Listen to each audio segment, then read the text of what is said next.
Selamat pagi bagi kita semua. Yang terhormat, Suster Kepala Sekolah, Bapak Ibu Guru, dan teman-teman sekalian yang saya kasihi. Puji dan syukur kita panjatkan kepada Tuhan Yang Maha Esa, berkat karunia dan limpahan rahmat-Nya yang dapat kita rasakan. Karena masih diberi kesehatan untuk bisa melakukan kegiatan pada hari ini dengan baik.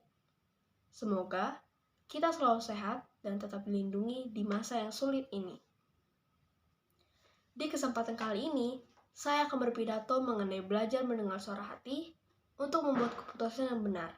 Apalagi di masa modern ini, yang perkembangan sosialnya begitu cepat. Perkembangan sosial banyak membawa perubahan dalam berbagai aspek kehidupan.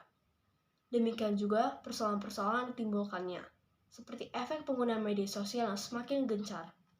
Di samping itu, banyak tata nilai yang mengalami perubahan, seperti ketaatan, sopan santun, kejujuran, dan sebagainya sering menjadi kabur.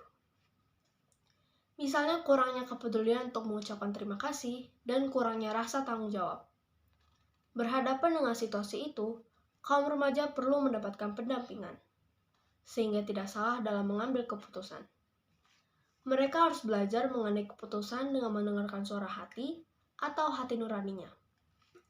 Conscience atau suara hati merupakan hasil dialog pribadi kita yang terdalam dengan Allah ketika kita menghadapi dan menanggapi situasi hidup sehari-hari.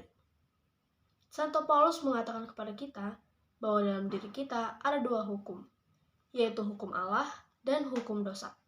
Kedua hukum itu saling bertentangan. Hukum Allah menuju kepada kebaikan, sedangkan hukum dosa menuju kepada kejahatan. Santo Paulus mengatakan bahwa kita harus memberikan diri dipimpin oleh Roh. Kita harus berusaha menenangkan hati nurani kita dan mengalahkan kecenderungan kita yang menyesatkan. Hal yang menyebabkan hati nurani salah, misalnya kebiasaan diri atau masyarakat. Contohnya kebiasaan berbohong dan lari dari kenyataan akan menyebabkan orang tersebut seolah-olah sudah mendengarkan suara hatinya. Padahal, hati nurani orang tersebut dibelenggu kebiasaan yang salah. Suara hati ialah inti yang paling rahasia, sanggar suci. Di situ, ia seorang diri bersama Allah. Yang pesannya menggema dalam hatinya. Berkat hati nurani, dikenallah secara ajaib hukum, yang dilaksanakan dalam cinta kasih terhadap Allah dan terhadap sesama. Hati nurani sendiri dapat diartikan secara luas dan secara sempit. Dalam artian luas, hati nurani berarti kesadaran moral yang tumbuh dan berkembang dalam hati manusia.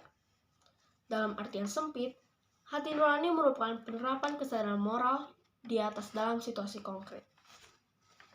Suara hati adalah suara Allah. Maka melawan suara hati berarti melawan Allah. Penyebab tumpulnya suara hati bisa disebabkan oleh orang yang bersangkutan tidak biasa menghiraukan hati nuraninya. Orang yang selalu bersifat ragu-ragu atau bingung. Pengaruh pendidikan dalam lingkungan keluarga atau lingkungan lainnya, teman, sosial media, dan gaya hidup. Suara hati juga dapat dibina dengan cara yang pertama, mengikuti suara hati dalam segala hal. Yang kedua, mencari keterangan pada sumber yang baik, misalnya dengan membaca kitab suci, dokumen-dokumen gereja, dan buku-buku lain yang bermutu. Yang ketiga, menjaga kemurnian hati. Santo Dominikus adalah pribadi yang mampu tegas terhadap sebuah pilihan. Hal ini dibuktikan saat Santo Dominikus juga mendengarkan suara hati saat melihat bencana kelaparan terjadi di Valencia. Dia pun menjual buku-bukunya yang berharga untuk membantu orang-orang yang sedang kelaparan.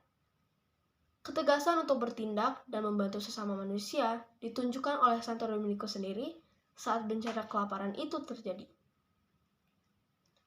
Contoh nyata yang pastinya dirasakan oleh pelajar-pelajar, termasuk juga saya sendiri, apalagi di masa PJJ ini, yang sudah kurang lebih 2 tahun menemani aktivitas belajar mengajar kita adalah, seringkali kita dihadapkan berbagai pilihan yang mungkin sulit untuk memilihnya. Contohnya, setiap bangun di pagi hari selalu dihadapkan pada pilihan yang pertama. Bangun jam 7, tidak usah mandi dan asal mengikuti Zoom saja. Atau yang kedua, bangun lebih awal, mandi, berseragam lengkap, dan siap mengikuti Zoom. saya cenderung memilih pilihan yang kedua karena itu bisa membangkitkan semangat kita untuk bersekolah. Juga saya sadar bahwa suara hati saya memang cenderung pada pilihan kedua. Untuk itu, saya harus mendengarkannya. Selain itu, kita bisa membina hati nurani kita dengan mengikuti 6 semangat 1 Dominikus, salah satunya yaitu semangat berdoa. Kita bisa berdoa dan berfokus pada kehadiran Tuhan agar hati nurani kita bersih dan dapat membuat keputusan dengan baik. Dengan begitu, mari kita terus melatih juga membina hati nurani agar tidak tersesat, menghindari kebiasaan buruk yang dapat mempengaruhi, dan pintar menggunakan sosial media dan juga pintar dalam memilih teman dan lingkungan, agar kita bisa mendengarkan suara hati dan tidak salah dalam mengambil setiap keputusan. Demikian pidato dari saya. Semoga materi yang saya sampaikan tadi bisa dimengerti dengan baik dan juga bermanfaat bagi kita semua. Mohon maaf bila ada tutur kata yang kurang jelas, kurang berkenan, dan tidak disengaja. Akhir kata, saya ucapkan terima kasih yang sebesar-besarnya atas perhatian dan waktu yang diberikan.